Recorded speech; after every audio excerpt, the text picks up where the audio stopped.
Shalom, selamat pagi, salam sejahtera bagi saudara yang dikasihi Tuhan. Apa kabar saudara? Semoga baik ya, dan tetaplah penuh semangat di dalam cinta kasih Tuhan. Sebelum kita melanjutkan aktivitas, marilah kita meluangkan waktu untuk mendengar dan merenungkan firman Tuhan. Biarlah Roh Kudus menerangi hati dan pikiran kita, dan kita dapat mengerti firman-Nya. Sebelum kita mendengarkan firman Tuhan, mari kita mengangkatkan lagu pujian.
Ya Allah Bapa yang Maha Baik, kami bersyukur untuk kasih-Mu menyertai hidup kami sampai hari ini. Ya Tuhan, jika Engkau tidak bersama-sama dengan kami, tentu kami tidak akan sampai pada hari ini dan mampu melewati berbagai-bagai yang terjadi. Kami percaya Tuhan, sebagaimana penyertaan-Mu di hari yang lalu, hari ini Engkau tetap menyertai kami. Karena itu kami serahkan hidup kami ke dalam tangan pengasihan-Mu, dan ajarlah kami senantiasa seturut dengan firman-Mu. Kami mau belajar di dalam firman Tuhan. Tolonglah kami Tuhan, untuk dapat mengerti firman-Mu dengan baik, dan dimampukan menjadi pelaku firman yang setia. Berfirmanlah Engkau ya Bapa, sebab kami telah siap mendengar. Kasih karunia dan damai sejahtera dari Allah Bapa Tuhan kita, dan dari anaknya Tuhan Yesus Kristus, dan Roh Kudus menyertai saudara sekalian. Amin. Firman Tuhan untuk kita pada hari ini, yang ditetapkan menurut Almanak KKBP, Selasa 16 April 2024, tertulis di dalam Kisah Para Rasul 4 ayat 31. Demikianlah dikatakan dalam bahasa Batak dan bahasa Indonesia. Jadi dung martangiang nasida, humutal mainganan parpunguan nasida, jalagokton di parbadia manasida saluhutna. Gabe marhiras ni roha manasida makatahon hatani debata. Dan ketika mereka sedang berdoa, goyanglah tempat mereka berkumpul itu, dan mereka semua penuh dengan Roh Kudus. Lalu mereka memberitakan firman Allah dengan berani. Demikianlah pembacaan firman Tuhan. Saudara yang dikasihi Tuhan, ketika murid-murid meneladani Yesus Kristus, ketika murid-murid berani memberitakan Yesus Kristus di dalam pelayanan-pelayanan mereka, dan mujizat-mujizat dikerjakan di dalam nama Tuhan, semakin banyaklah orang yang percaya.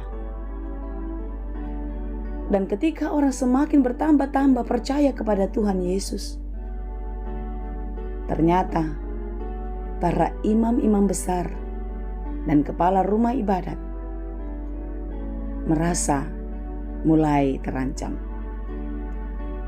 Mereka merasa disaingi oleh murid-murid Yesus, sehingga mereka berencana untuk menghukum murid-murid Yesus. Ketika murid Yesus dipanggil dan mereka ditanya akan hal yang telah mereka kerjakan, para imam, para pemimpin-pemimpin, dan juga orang-orang besar di negeri tidak dapat melihat kesalahan para murid. Tetapi sekalipun demikian, mereka tetap berusaha agar murid-murid Yesus dihukum karena perbuatannya. Ternyata saudara, dari dulu banyak orang yang tidak suka keadilan dan kebenaran ditegakkan, terutama kebenaran tentang firman Tuhan. Ya, ternyata memang sebaik-baiknya orang, sebenar-benarnya pun yang dia lakukan, ada saja yang tidak menyukainya, bukan?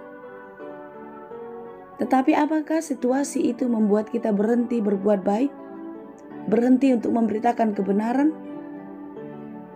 Saudara, dari renungan kita pada hari ini, jika kita mau membaca dari ayat 1 di pasal 4 ini, Kisah Para Rasul, tentu kita bisa melihat bagaimana Tuhan tidak pernah membiarkan orang-orang yang setia kepadanya. Sebagaimana murid-murid taat dan setia memberitakan firman, ternyata Tuhan menyertai, dan tanda penyertaan Tuhan, orang-orang yang dikasihinya mempunyai keberanian. Saudara yang dikasihi Tuhan, jangan pernah takut menjalani kehidupan, terutama di dalam menyatakan kebenaran seturut dengan firman-Nya. Tetaplah lakukan kebaikan dan kebenaran. Beritakanlah Kristus setiap hari, setiap waktu di dalam kehidupan. Jangan takut, jangan gentar. Sekalipun banyak orang yang tidak bertahan dan tidak setia, mau menduakan Tuhan, mau meniadakan Tuhan dalam hidupnya untuk mendapatkan kesenangan dunia, untuk mendapatkan cita-cita. Saudara, hari ini kita diingatkan untuk tetap setia. Seberat apapun ancaman yang kita hadapi, sebagaimana murid-murid Yesus yang diancam di tengah-tengah kehidupannya di dalam pemberitaan firman. Datanglah kepada Tuhan, mintalah kekuatan. Karena jika mengandalkan pikiran dan kekuatanmu, maka tentulah engkau tidak akan mampu. Oleh sebab itu saudara, sebagaimana murid Yesus, kita belajar untuk terus berserah di dalam doa kepada Tuhan. Mengharapkan pertolongan Tuhan, mengharapkan belas kasihan-Nya. Dan lihatlah sebagaimana firman Tuhan kita pada hari ini. Tuhan tidak pernah membiarkan. Dia menunjukkan kuasa-Nya dengan menyertai orang-orang yang dikasihinya di dalam Roh Kudus. Dan orang-orang yang telah dipenuhi Roh Kudus, mereka akan mampu menjalani hidupnya dengan penuh kekuatan. Oleh sebab itu saudara, tetaplah percaya dan terus berdoa, karena di dalam kekuatan Allah kita akan mampu menjadi saksinya. Beritakanlah firman setiap waktu dalam hidupmu. Tuhan Yesus menolong dan memberkati. Amin. Terima kasih Tuhan untuk firman-Mu hari ini. Mampukan kami untuk tetap setia di dalam memberitakan firman Tuhan dalam hidup kami, baik dalam perkataan maupun perbuatan kami. Biarlah itu mencerminkan firman Tuhan di dalam menjalani hari-hari hidup kami. Bapa, kuatkan dan mampukan kami untuk dapat melakukan setiap pekerjaan kami dengan baik.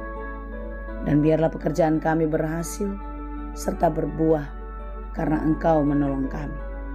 Ajari kami untuk memakai setiap berkat-Mu, dan biarlah kami pun boleh menjadi saluran berkat di tengah-tengah kehidupan kami. Ampuni kami untuk setiap pelanggaran yang selalu kami lakukan dan melukakan hati-Mu Tuhan. Biarlah hidup kami lebih baik lagi dan terus menyenangkan hati-Mu. Terima kasih Bapa, kami serahkan seluruh kehidupan ini. Kiranya Tuhan menolong dan memberkati kami.